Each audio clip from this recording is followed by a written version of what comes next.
watching, please help us. Please subscribe. Give us followers, please. And like it. Share our stuff on Instagram. Everywhere. It's not cringy, guys. It's cool. Just like our stuff. Anyway, we're trying to make it out of our commission jobs that with the slow economy. You gotta help. The market's tough. The market's down.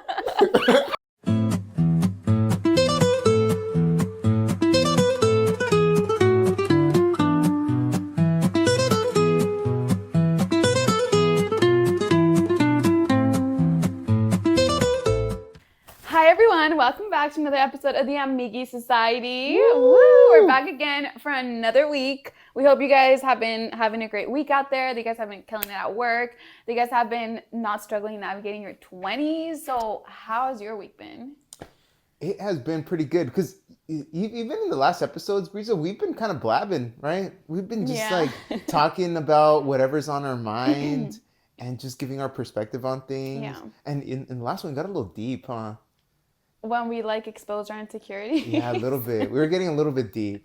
Yeah, we were. But we're trying to get a little bit more back on sort of the premise of why we started this. Yeah. And so, yeah, work has been challenging for me. Mm-hmm. Yeah, this year I haven't closed a deal so far this year. Dang. From the start of the year. And quarter one. Q1 has completed the year's no new business. Mm-hmm. And so, yeah, it feels like there's something in the economy, all the momentum that was going on in the beginning of the year, just slowly started crashing. And now the pressure's on me. Yeah. But how do you navigate through that pressure? Or through those times where they're probably slower than what you're used to? Yeah, I think for me, for one, just having confidence in the process, having confidence in the work that I put in this year. I still, even though I haven't been able to close a lot of the stuff, a lot of the things that I was planning to close in February are way closer now.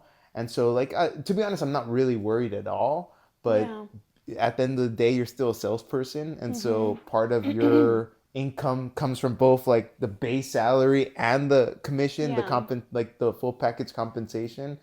So yeah, I'm working really hard to make sure that my next commission check comes out pretty good. Yeah, and I asked that because it can be hard sometimes, during those times, especially as someone who I'm full commission, being a real estate agent. So that can be scary, and there are times where you literally can't dictate where the economy is going. No one can really, people can make, good estimated, assumptions or guesses or whatever about the market. But at the end of the day, no one really knows exactly what's going to happen. Literally an event that no one saw coming in 3 weeks will probably change the entire course of everything, it's constantly changing every day. You know what you should do, and we can make this of a premise, is give us a market update, Brissa. What's the market looking like right now from your perspective? Again, it's mainly the Inland Empire, but you do other areas. But what are you kind of seeing in the market right now? I'm seeing a little bit of fear. Yeah. From people. I'm sensing it is a little slower in just based on listings that I have and such. It's kind of the momentum's not really there, but spring is coming up. Yeah. So I'm kind of waiting till spring to really get a better gauge on that. But there's definitely fear going around in the air. But my take on it is always I just think back to COVID, Yeah. COVID was such a weird time where even now when I look back on it, I'm like, holy cow, that was a crazy time. And remember that time, everyone was so scared. And literally no one knew anything. I didn't even know I don't know if it was some kind of disease I was going to be like the next Walking Dead or something, So no one wanted to go out, no one wanted to buy anything. And it was around that time that I even got licensed too. So I even got scared. I was like, I just started real estate. No one even wants to go out there. Do I want to be out there? Yeah. I just imagine, I really thought it was going to be a zombie. They made it sound like it was going to be a zombie. Especially when everything was shutting down. Yeah, and everyone was scared, right? Because there was all this fear going around. And it's true, they were justified in kind of feeling a little bit of fear because nothing like that had ever happened before, at least in our lifetime. And then those people who kind of were able to see past that and just were like, well, you know, I'm seeing this is a great opportunity in this property or whatever, and then they would buy something, are the people who like now are like, oh, I'm so glad I bought, you know, then, or like around those times, like 2021 or whatever, because the interest rates were so low. And then the people who didn't are like, oh, I should have bought then. Like, you know, it was such a good time. So it's just a matter of kind of just staying focused on your goals and not allowing whatever fear is going around to inhibit you reaching those goals. Does that make sense? Like, still focus on what you can control. Focus on you continue to build your good habits, working towards those goals. Every month be putting aside whatever you put aside to save that you establish to reach those goals or whatever, right? And not letting that fear like I guess set you back. Yeah, and it really is good advice, you know. Like the hard part is like the uncertainty of it makes it difficult. And even from my side, like again, we make commissions, so yeah, when things dry up a little bit, you start to stress a little bit, right? Yeah, it's especially in industries like this where it kind of it's all on you. It's what is it? It's the what you hunt is what you take home. You know, so it's kind of like that. So even in times like this, like how do you continue to kind of keep the ball rolling? Like what do you do? Like do you have any tips or tricks that you have to recommend? Like I'll tell you like some of the things that I do is like I think what keeps me kind of afloat is like I never really stop like cold calling. I never stop looking for leads, even when times are really good, even when times are really bad. Like I'm always consistently kind of hunting. I try to make like a certain number of calls, a certain number of visits every single day, every single week. So even though things may not be going anywhere, just having your face out there when something does come up, they're always like, oh, wait, this guy stopped by, just call him. And so like, that's my thing. Just like, even just staying busy, making sure that when things are busy and when they're not, you always kind of maintain the cold leads and you're always looking for those leads. It's kind of like with marketing, right? Like, you know how we always get those emails, right? From like, oh, Zara is having a sale or AutoZone is having this, you know? Sometimes you get emails from AutoZone, Brissa? I don't have a feeling. I was trying to relate to you. I was thinking you would probably get AutoZone emails. So I said Zara for me and AutoZone for you. Yeah. I was trying to be inclusive here, okay? Yeah. No, I do not get emails from AutoZone. Just we're FYI. Inclusive at the Amigis Society. We are. See, I thought of him, so that's why I brought it. I was like, he doesn't know about Zara. I was like, let's just say AutoZone, whatever. So, but what I'm trying to say is like sometimes we don't even open the emails, right? But it's just the fact that like you're seeing the name, and subconsciously, whether you think it's affecting you or not, when you're out there and you need something, you're probably going to think of AutoZone. Yeah. Because the last time you checked your email, you saw it in the subject. You may not have opened it, but you saw it. So it's kind of like with sales too, like kind of like how you said, I don't stop cold calling or whatever. It's because the more you make yourself like visible, the more people are going to keep you in their heads. Even though it seems like you may not be getting traction from those calls. Because it can be, cold calling is tough. It's brutal. Door knocking, especially when you get rejection after rejection after rejection, it can literally knock you down to the lowest of the lows, to where you really have to maintain a positive mindset to keep going. Like it's an entire mental game. Yeah. And like just now when you asked me like, what do you do in those moments? It's honestly just keep staying busy, keep doing what you're doing, keep doing. I literally have to constantly keep reminding myself in those moments, like we may not be seeing results now, but the more no's you get, the closer you are to a yes, right? Yeah. And that's one thing that I will give to the mission that I served, which was like, you know, like a Mormon mission. I was like a Mormon missionary. So for a year and a half, we literally spent our days. It was a very structured schedule, day in and day out, from like 10 in the morning till 7 at night. We were out proselyting. I'm talking like door knocking. In this case, though, we were selling the gospel. Essentially, that's what it was. Instead of prospecting, they call it proselyting. Yeah, we called it proselyting. Yeah, pretty much. That's crazy. I didn't realize that. Yeah, pretty much. No, but it's funny because we would have meetings. So it's very organized. There's like, so there's like a district, and then there's a zone, and then there's like the entire mission. So we had meetings. So every week we had meetings with the district. And then every month we had meetings with the zone. And then every like 6 months we had meetings like with the entire mission and like the mission president. So it's like a whole thing. But it's funny because now in hindsight, when I look back, it was kind of like sales training. It was. Because every meeting they would encourage us to have like, it's not so bad, and I'm probably exposing. It's not exposing, No. but it's just like, it was like, oh, we want you to get like this many baptisms this week, or like, you know, and it was like, it's funny because on the mission, like the hierarchy was based on how many people you could baptize. You know, it's kind of like how many deals you could close, you know, but it's like, oh, like all the girls would have a crush on the missionary who was like, oh, he did like 30 baptisms this month. 30? Oh my gosh. You know, it was like, holy I wish you would baptize me.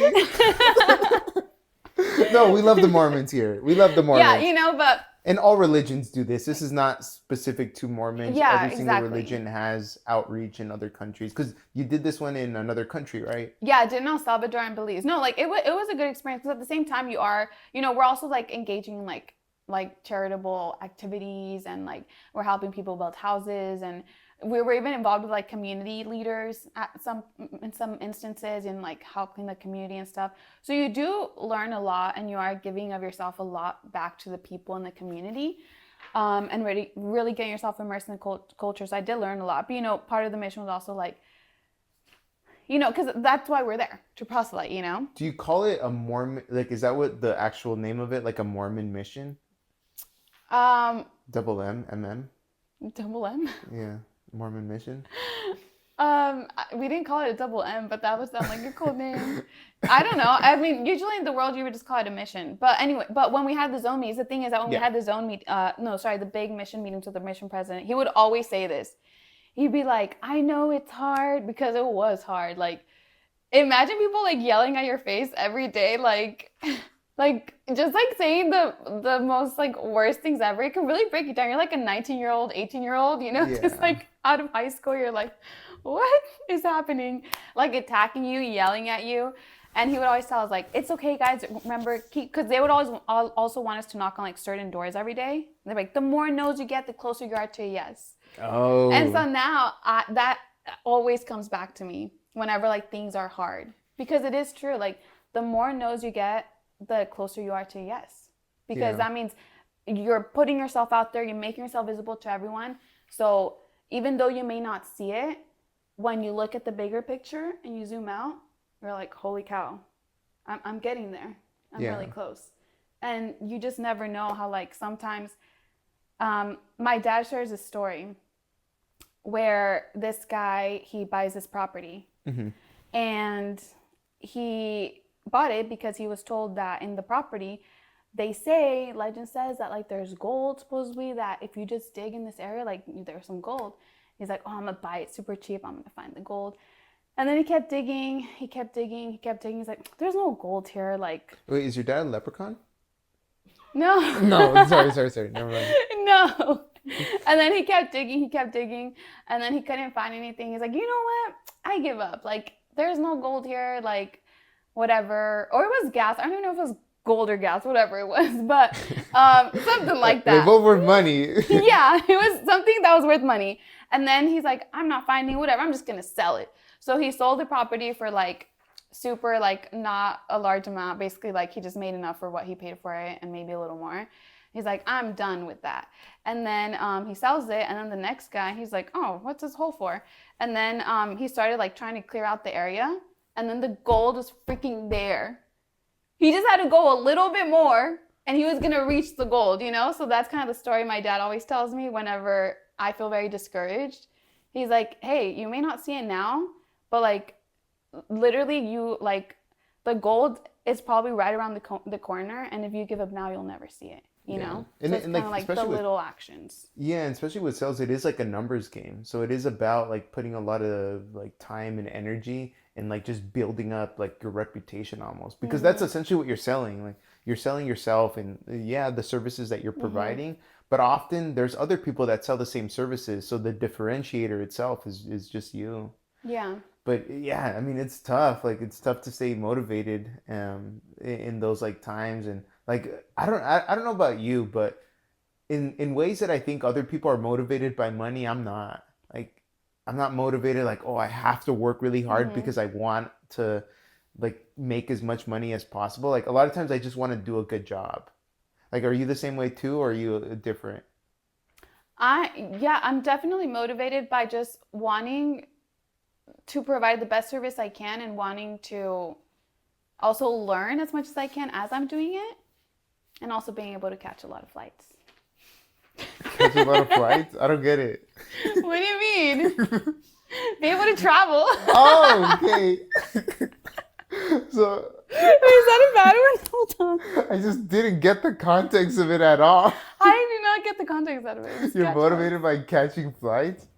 Okay. No, yeah, but you want to travel. You're telling me you're not motivated sometimes by like, oh, I want to be able to travel, and you want to be able to have a comfortable life. For sure, yeah. I don't think anyone I think everyone has kind of like, everyone wants to live a comfortable life. Yeah, I think that's there's nobody that's gonna say like, oh no, I hate money, right? I hate catching flights. Yeah, but catch flights, not feelings. I'm kidding. That's what you wanted Guys, to say. this is cringy. Like, can we just repeat the question? Repeat the question. So are you? That's something about how you're motivated. Yeah. So are you motivated by money, Brissa? I'm not motivated fully by money. But money is nice, because it helps you live a happy life. Yeah. But I think more important than that, and I know I've read this in one of the many books I've read on business or whatever, sales, where when I was first starting, I was like really struggling. And when you're first starting, I don't know how it was for you, but especially like when I first started in real estate, it was like first fully commission. And they kind of try to get you to focus more on like the money aspect, like you can this is how much you can make if you just like do this. And so then I was like, that was my focus. I was like, oh my gosh, that's how much I can make. And it just wasn't working. So I was like, okay, what am I doing wrong? Like, I'm clearly doing something wrong here. And then I realized also at the same time too, that I also didn't even fully feel comfortable with what I was doing either, because it was like, I don't feel comfortable with like my knowledge, like the amount of knowledge that I have, So I was like, I don't think that's a good sign. So what's happening here? And then when I read this particular thing, which really got to me, it was like, don't focus on what you can get, but what you can give in sales. And that really just really struck to me your perspective as like, whoa, so this whole time I've been seeing it wrong. And as soon as I applied that and I started focusing more on like, you know what, first, let's get myself to feel fully confident. Let's get my knowledge up. Let's read up on it as much as I can. And let's focus on the actual services I provide. Once I started shifting that, which was it did take me a while to get used to, because it was like, because you still have those discouraging moments, like when nothing's moving, Yeah. But then you see like, hey, all these little actions. So now I feel a lot more comfortable, and I'm actually closing deals. Like the actions bring about the results. Yeah. Does that make sense? No, Once you start focusing on what you can actually give and the actual service of it. So as much as money may seem like a motivator, you soon end up realizing, whether it's the hard way or you probably just applied it from the beginning because you probably already knew, that at the end of the day, it's really, you don't have much to offer and you won't really make much if you can't even provide a good service. Does that make sense? Do you remember the first commission check that you've ever got? Yeah, and it was a good one. Well, your first commission check was like a good check? Wait, the very first one, hold on. Yeah, the very first one. Okay, well, the very first one, I shared it with someone. Okay, so it was like split. Yeah, it was like a split deal. Yeah. So how does that like work? 8,000. When you split a commission check, like with somebody else, why would you split a commission check? Well, in real estate, because you're learning. So if you're learning, they're not going to trust you with someone's like entire, like, because this is like real money we're talking about, when you're selling like real estate assets or dealing with those kind of transactions. So it's something that like you'll do it under someone, and then obviously, in business, nothing's nothing's free.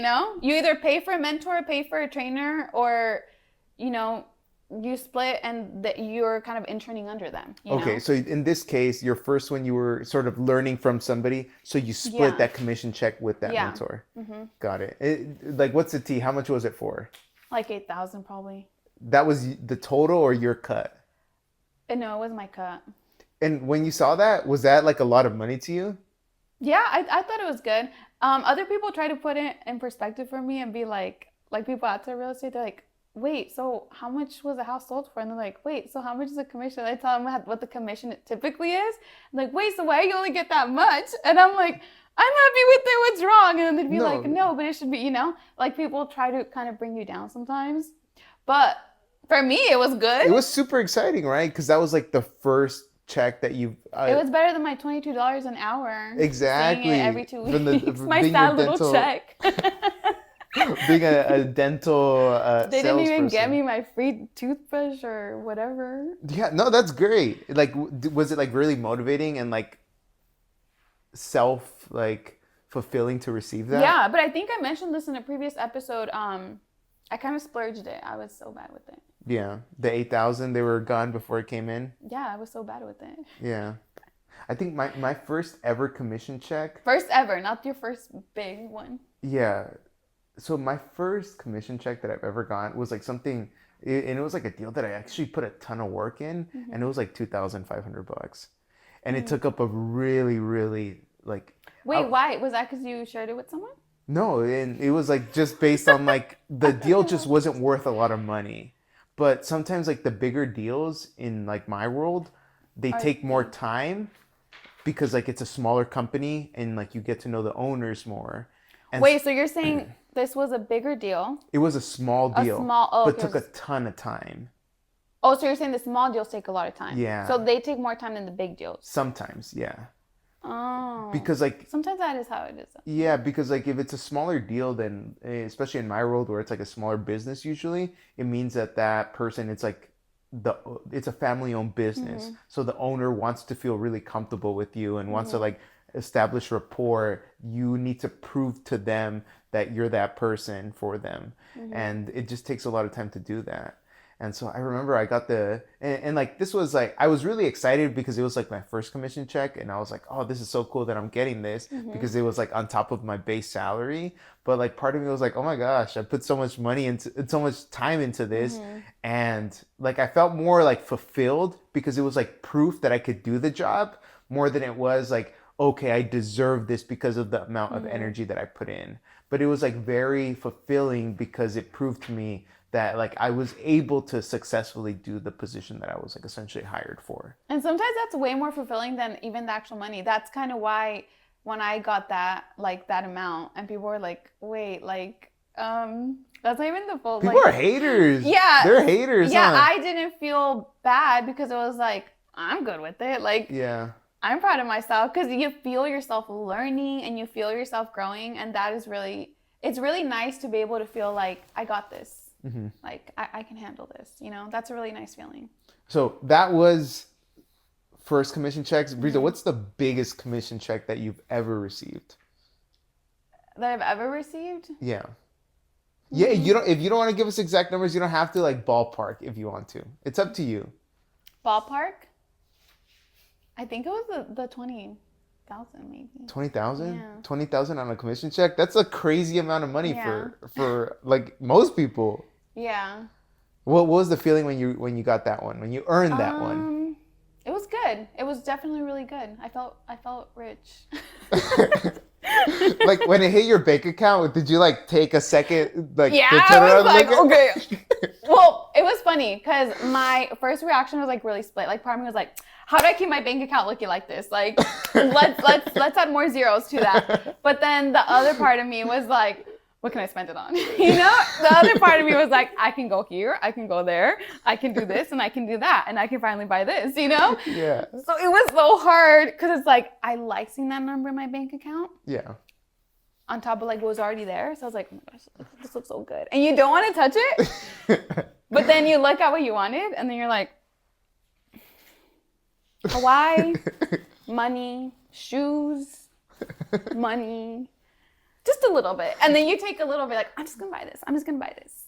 And then I'm just going to buy it. I have 20,000. I just made 20,000. And then you buy a third thing. It's okay. I just made 20,000. It's just a little bit. And then I checked my bank account and I was like, holy cow. The damage. The damage is bad. Yeah. How did I get there? And you're kind of scared and you're looking, you're like looking through all your bank accounts, the transactions, and you're like, yep, that's me.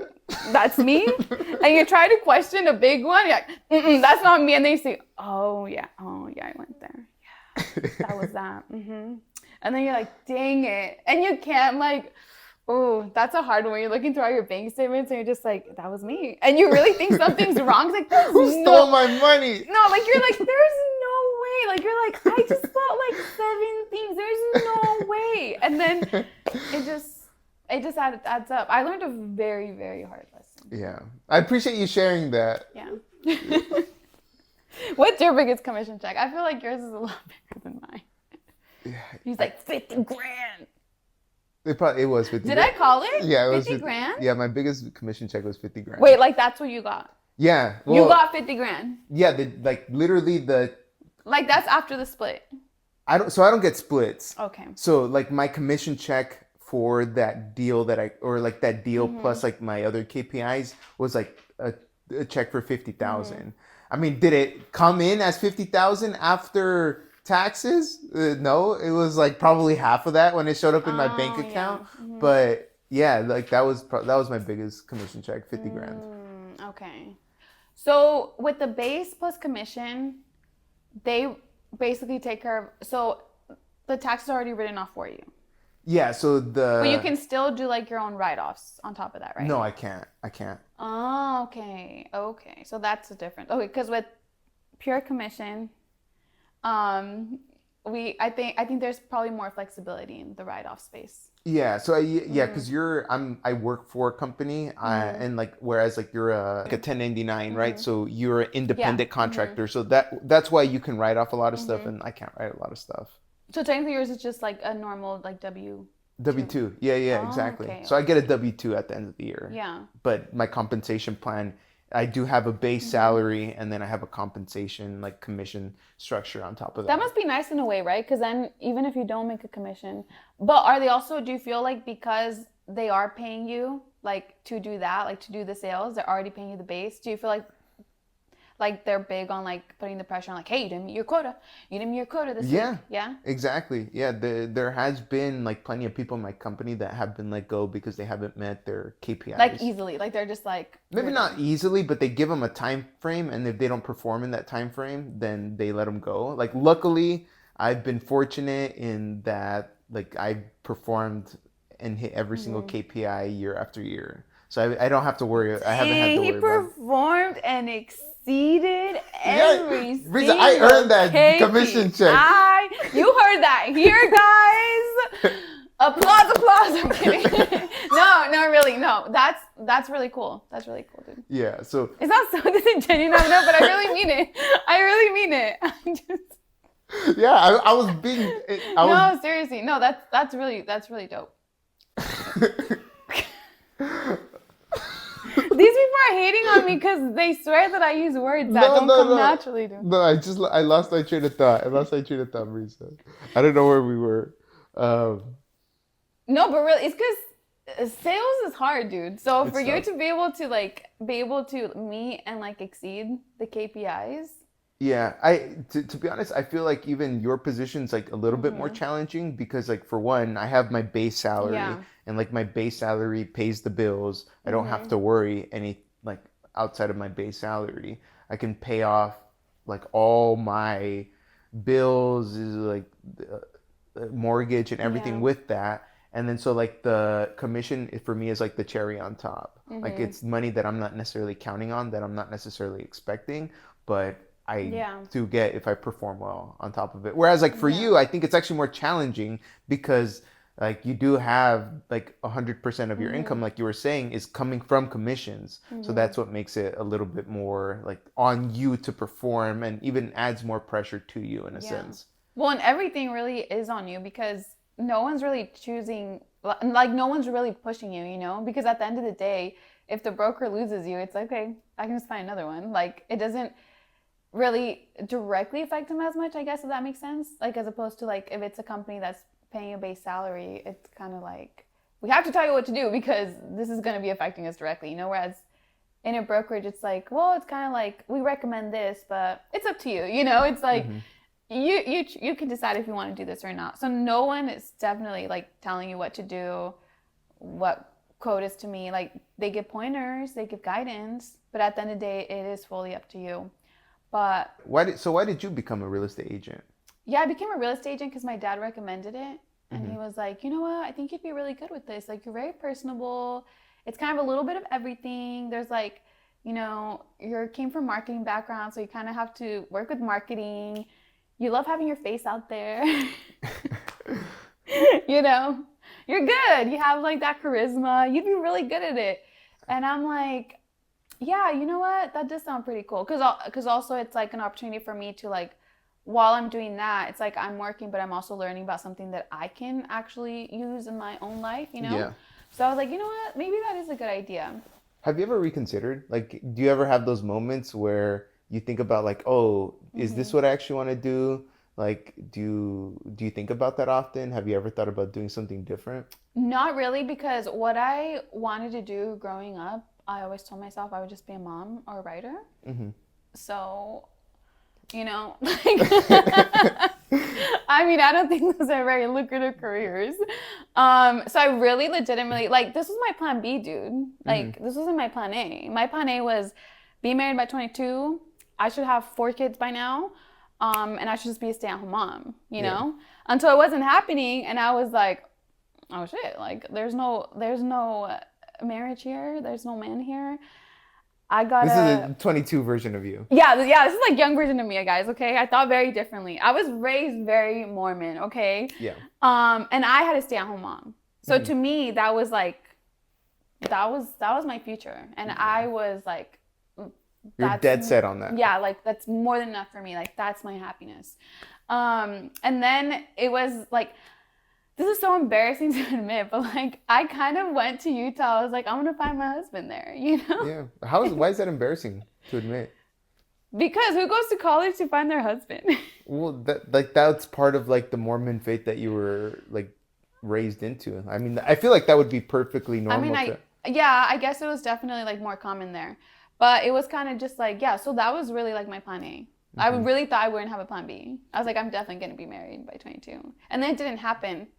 But now it's like really good that it didn't, because now it forced me literally, like I was left in a position, I think when I was like 24, 25, I was like, I really have to think about like where I want to actually like settle in, because this is going to have to happen. But he said like you're gonna have to make something of yourself, you know, like, so real estate came and I liked it, and I was able to explore like property management, commercial property management part of it, which was really nice because it showed me all the different avenues you can take with real estate. So for any of you guys out there like who are interested in real estate, like there's so many avenues. Like there's property management, there's like real estate, you can do either residential, you can just focus on commercial, you can do both, you can do asset management, you can do like revising the contracts, lease administration. Like there's so much you can do, you know? So it opened my eyes. I was like, you know what, this is nice. And it kind of, remember when I told you I wanted, like, I kind of had a moment where I was like, I kind of want to be a lawyer. Kind of gives you a little bit of that satisfaction because you're kind of reading contracts. The fun part of it, not like the boring part where you have to write the contracts. Yeah, you don't really, well, you kind of get to be in the contracts almost, you know, but you don't like write them fully, you know? Yeah. But it satisfies that little part, because in general, I'm just the kind of person who I like to read, I like to talk. I'm more of a like left brain. Would you call that left brain? I have no idea. Reading? I don't know the difference between like the different traits and things that are associated. I'm assuming that's more left brain, like more of a creative thinker, like reading, writing, doing all that stuff, like looking at all like the little details in that. I like all that, like the strategizing aspect of it. So to me, it fulfills that part of it. Eventually, maybe I'll branch out and fulfill my writing dream, but we'll see. Yeah. No, I think it'd be like, tell your story, right? Like eventually in the future. Well, not so much about me. I'm thinking more like fiction books, you know? Oh, okay. Fiction. What would the genre be?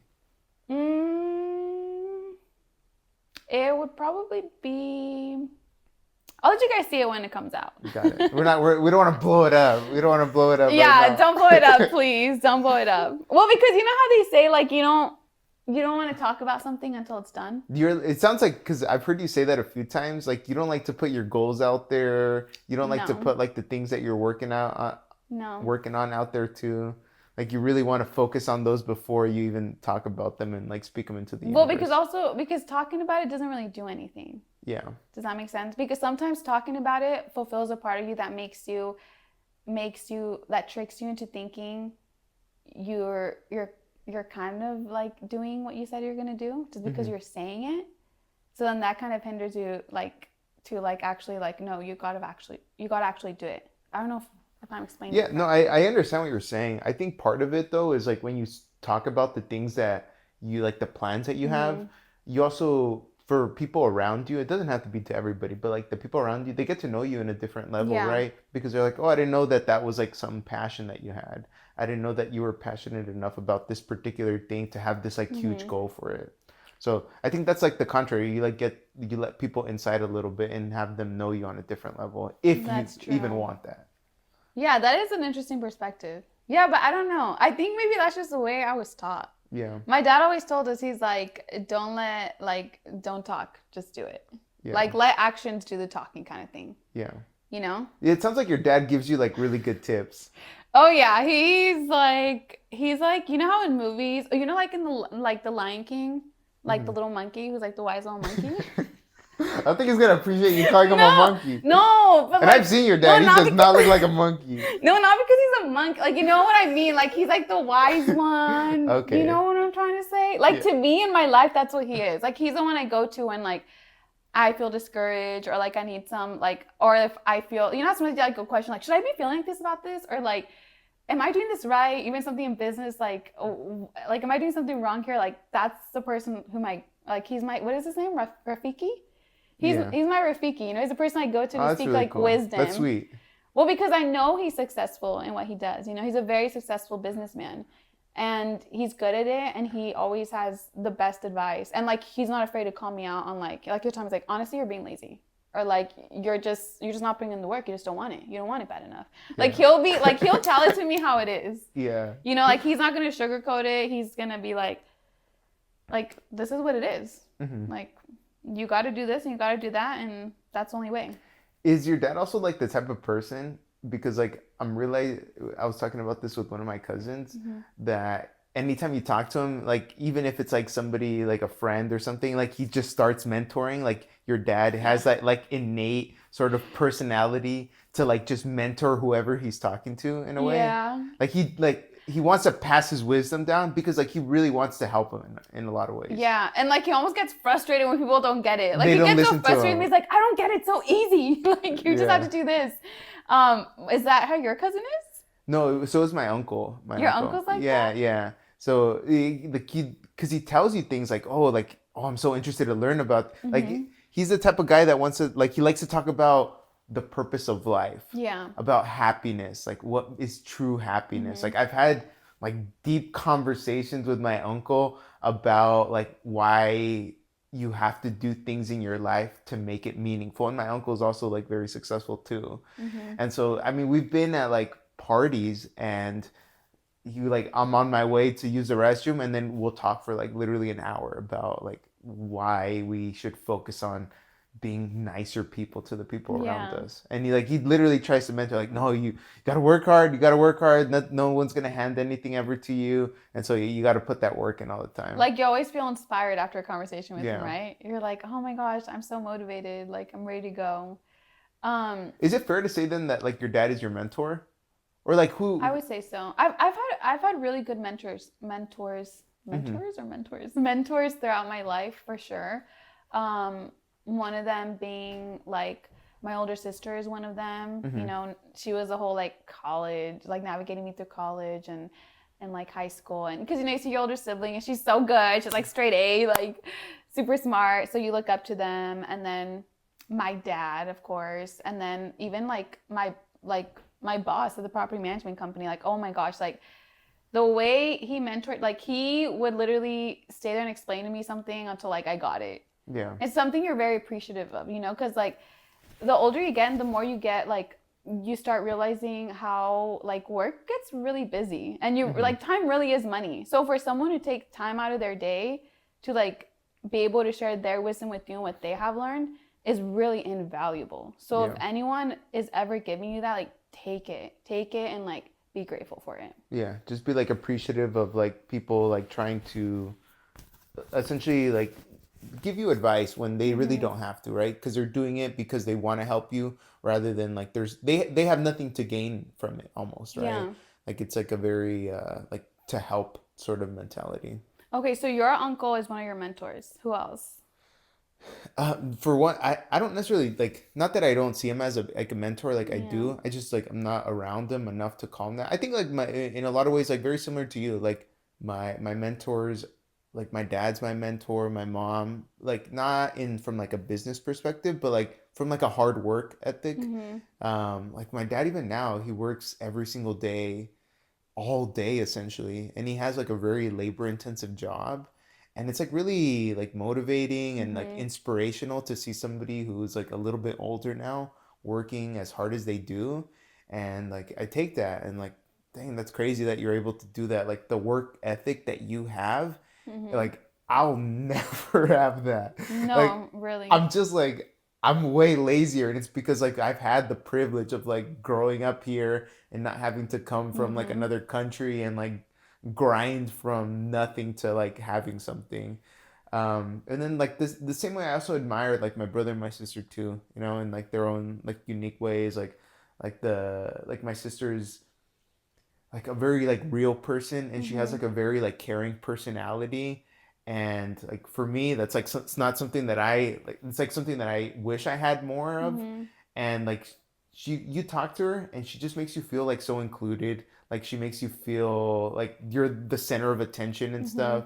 She has like a very bubbly personality. And like my brother is like the most, like he internalizes like what's the word, like when you feel people's like sort of pain, like and he's like Oh, very, he's very empathetic. he's Yeah. so empathetic, like he's so understanding, and like he cares so much, and he'll do anything to help anybody out. Oh, so it's like all your family. They're Yeah. probably crying right now watching this. He Yeah, was getting teary eyed. I I'm was like definitely looking, I not. was like, oh my gosh. I'm definitely not. Richie, you don't have to lie. It's okay. Men cry too, right? Men cry too. And so yeah, and like I admire that about him. And like I remember what was it? No, I'm not gonna say that. So um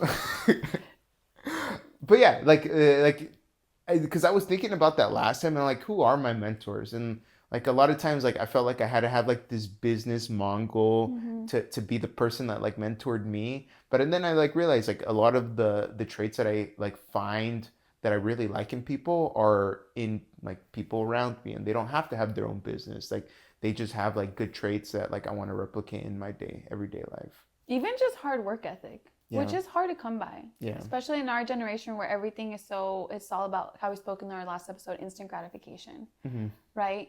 Um, so that being said, like, you know how you said that your dad is still working hard and Hmm. then he's like a lot older. Do you see him ever going out to work when he has like, you know, he's in pain over something and he's like, oh, tengo un dolor de cabeza bien feo que toda la semana lo he tenido, but he's still like out going for work? So yeah, for sure. Like, because my dad, he's a truck driver, Mm-hmm. but he actually like takes the stuff out of the truck and delivers it Yeah. into like the businesses that like they sell to. Mm-hmm. And so, and he delivers like meat products. So boxes range anywhere from like 25 to like 150 pounds. It has to be delivered on time. Yeah, and on time, right? Yeah. He's like the bulk meat supply Mm-hmm. of like Amazon. And so yeah, like literally he'll load up like 500 like to 1,000 pounds on a dolly and like take it into the building, get those boxes, put them into their refrigerator, and like those boxes aren't like light. And Yeah. so to answer your question, like for a long period of time he would always put stuff on his shoulder to lift Mm-hmm. it, and then he hurt his shoulder, and like he would literally have pain on his shoulder for like years, to the point where like whenever my grandma would visit or any of my like my tias would come, they would bring him some ointment to put on his Mm-hmm. shoulder, like hoping that it would help him out. So like it was enough where like I knew he would talk about that sort of pain. Like he never told us, but like I knew that his shoulder was Mm-hmm. bothering him. And so yeah, like just seeing that and like I don't think he ever thought like, oh, I'm not gonna go to work tomorrow. He still went anyways. Yeah. And so yeah, like it's those exact things, Sometimes I wake up tired. I'm like, how am I gonna go to work and be productive? But then you just think you're dad, like, oh, my dad's still out there. No, and I was asking that because my grandpa, he is like the kind of guy who like will be in pain, but he's still que tiene que trabajar, and he's a freelance mechanic. Yeah. So he literally goes out. Imagine being like door to door, but like just trying to offer his mechanic services. And it's so funny because we've tried like throughout the years, like, hey, like get cards, like we can kind of start like a social media, like do something. Like, no. Like he's very set in his ways, and he wants to do it like a fuerza de su manera. And so he still wants to do it the old school way. So after years and years of trying, we're just like, okay, just you go do it. So he'll literally go out and like literally ask people if they need mechanic service. Yeah. But like pop the tire and be like, hey, you need a new tire. Smash the windshield. You gotta replace your windshield. Who knows? But the thing is, he's that type of guy though, isn't he? No, I'm just kidding. No, I'm kidding. No, he creates like, so you know how my dad came from trucking? Yeah. So he creates a lot of relationships like with the different truck drivers that my dad will have on his properties or whatever. Like, hey, like I can fix your stuff, like whatever. But he really has to sell himself because like he's not with the company. He's like, I can do it, Yeah. But it's so funny because their work ethic is crazy, just like your dad, because they're still out there. And I'm telling you, my grandpa's the kind of guy where like he had basically like a root he has some cavity. I'm sure it was probably like a root canal at this point that he needed taken care of. He didn't tell anyone. I remember he mentioned once to me, he's like, oh, me ha dolido tanto el diente, ya no puedo masticar. And he really wasn't eating. Yeah. And I was like, oh, well, we need to figure that out. And I was like over here trying to look into like his like Medica or whatever and all that stuff, looking into it to find him like the doctor or whatever, because he had all these papers and he didn't know like what to use. So I was like guiding him through it. And then by the time I came back and I found all the information, he's like, ya me lo saqué. And I'm like, how? He's like, I just pulled it out. And I'm just like, you pulled out your own tooth? He got his wrench and he's like, I found something to fix. No, I literally was like, you just pulled, like, sí, pues me estaba molestando, ¿qué iba a hacer? And I'm just like, but the thing is, he was still out there after he took out his own tooth. When we're over here, it's like, oh, I have a root canal. I got it taken care of. And I'm recovering and I can't work today. I had to take the day off because my tooth hurt. It's just like, it's crazy what they have where it's like, I don't know if I'd be able to do it. Yeah. The root canals hurt, cavities hurt. Yeah. I'm like, no. Especially like there's something about teeth for me, like the idea of like pulling a teeth out, like, oh, it just like gives you that feeling. Wait, so what did you do when you were little and like, no te lo jalaban when you had a loose tooth? I guess, but like I hate that feeling. Like, it gives you like it gives you like the chills. Like when you think like what kind of stuff gives you the chills? When people are like scratching on a chalkboard. I hate that. Or like the cars, like scratching the front of a car just like straight down on it. The car, oh yeah. Or the kind of paper, I don't know how to explain it, but it's a kind of paper, it's like a texture that feels, you know what I'm talking about? Yeah, like a little bit like kind of cardboardy, but like more like sandpaper almost. Yeah, so when people do that, I don't like that. I hate paper cuts too. Oh, when I get a paper cut, I get that same feeling because it's like, I just envision like the tiny little cut, just like, and I just imagine it just there, just bugging me. It's like the most annoying thing ever. It reminds me of like, there was like a Mad TV commercial where they were like, do you hate paper cuts? And they would get like cardboard paper and they would like. Oh my gosh, no. Yeah, see, no. Anything that's like right here where like you'll have something hanging, no. Like on the web of no. And then Jackass took it like one step further and they got cardboard paper and they would give themselves paper cuts between their fingers. And toes. Like, why would they do that? Do you ever see yourself competing in one of those shows? No, I'm not. Like, I don't need to prove myself. Like how, like. Not even if the prize was like like, how much would the prize have to be? So it depends. Like for a money prize, I'll try it, but like there's a lot of stuff that I just wouldn't do. What was that show called? Fear Factory? Yeah, Fear Factory. That wasn't that bad because they didn't make you like cut yourself. But like, say for example, would you do that for like 100,000? Yeah, but like, okay, but remember what would they always do? They would always make you eat like the bugs. They would make you eat bugs. They would make you go in rooms with like have like spiders crawling on you. It's like simple stuff. What's your like fear factor that you'd fail at? Probably eating the bugs. You couldn't That like is so just gross. you That could is have just so like gross. smashed like a cockroach or something.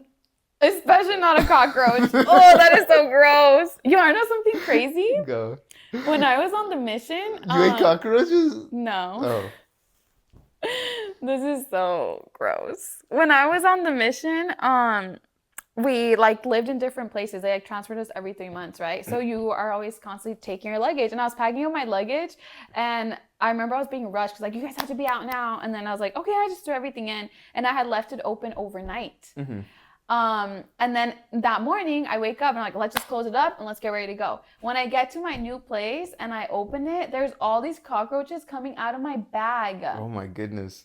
I left like a cookie in there or something, and they were like all over it, and I was like, oh, that is so gross. And I just threw everything away. Oh, you didn't even bother washing it? Okay, my toothbrush was in a Ziploc bag that was open. Okay, yeah. I wasn't gonna use that. I thought you were talking about like your clothes and stuff too. I did throw away some of the clothes, like that was at the top. Yeah. Yeah. Oh, it was so gross. So like insects and you like just don't mix. No. Like if there's a spider on the house, like Jesse's coming. I'll make Jesse kill it. Yeah. Even if it's small. Yeah. We don't like spiders here. Yeah, for me it'd be anything height related. Like anything that's like where I would have a really hard time doing it. Wait, but I thought you haven't gone skydiving? I have, and then like I learned that about myself that like I do not enjoy being in like high places like that. I like how you had to go skydiving to learn that you don't like. Well, I wanted to challenge myself to like even now, like I'm such a baby with it. Like there'll be like a YouTube video on and they'll like pan out. This is so stupid. I can't believe it. This like gives me like the chills.